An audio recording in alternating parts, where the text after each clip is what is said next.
Hey!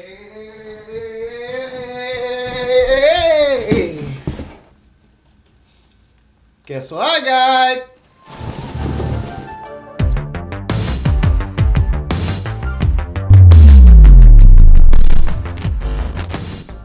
Now that's a knife.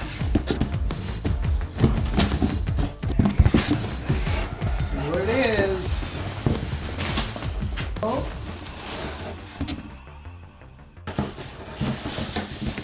What? And so sad, there's no more in here. No more Fuji stuff. So what's up guys, Mark back here with another video, and I've got a bunch of new Fujifilm stuff. I've got the 60mm macro f2.4. I've been wanting to check out this lens and compare it with the 80mm for quite some time. The 80mm is significantly bigger than the 60mm macro, but you know, macro lenses are a great thing to have, and I wanted to finally get them in my hands and compare them and see which one I think I want to buy, because there's quite, not only is there a massive size difference between those two lenses, but there's also a massive price difference between those two lenses. And last but not least, I've got the Fujifilm X-T100. This is their first foray into a flippy screen, but it's also like a flippy and tilty screen, but in a completely different way. So let's check this one out first, shall we? Paperwork no one ever reads.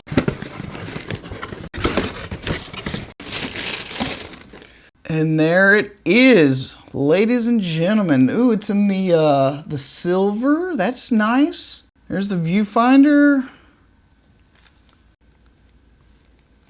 You know, this thing actually has a little bit more heft than I thought it was going to. Like, they said that this was like an entry-level camera.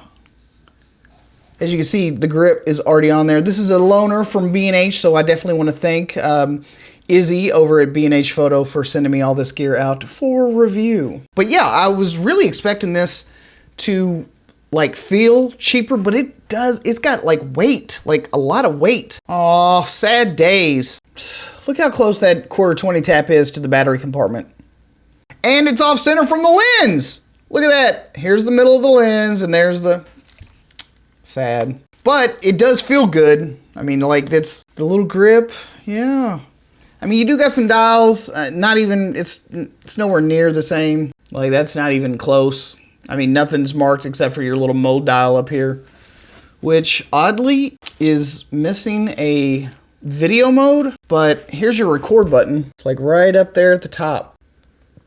That's how you get into movie mode, is you set all your settings first and then you hit the record button, I guess. I don't know. I mean, it is, there's some plastic there. There's actually a lot of bottom plate plastic.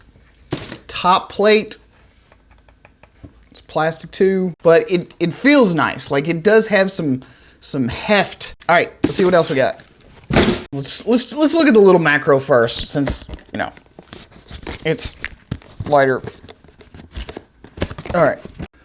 Wow, that feels surprisingly good. Like, this is a f2.4. It's got a tiny little front element. I mean, look at this. It looks like an Oreo cookie, the lens cap. But the build quality feels really nice. Like, that's all metal, just like all the rest of them. The 16mm feels this way. All the f2 primes feel this way. So that feels super nice. All right, now let's check out this big one. Jeez, that is a nice size macro lens. I mean, it is way, way bigger than this little guy.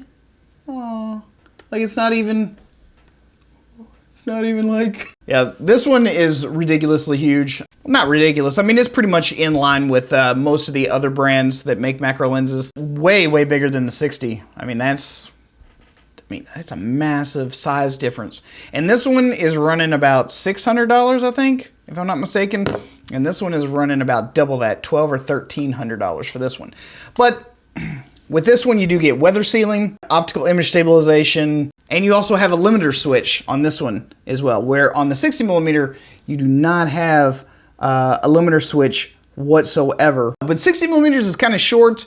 You know, you can still get some distance, but yeah, 80mm is much more ideal because on a crop sensor body, this ends up being like, what is it, about 120mm. That gives you a little bit more distance from your subject, especially if you're trying to photograph insects and stuff. You don't want to scare anything off, so this one is definitely a better option for that. That's my gear haul. This one I'm really interested in because I want to do more, I don't know, like I want the ability to have a flippy, tilty screen so that if I do some extra vlogs and stuff like that, I'll have this available. So if you have any questions or have any requests about what you want to see out of the 80mm macro, the 60mm macro, or this one, if you have any questions about how this thing performs, anything specific that you actually want me to test, drop those down in the comment section below.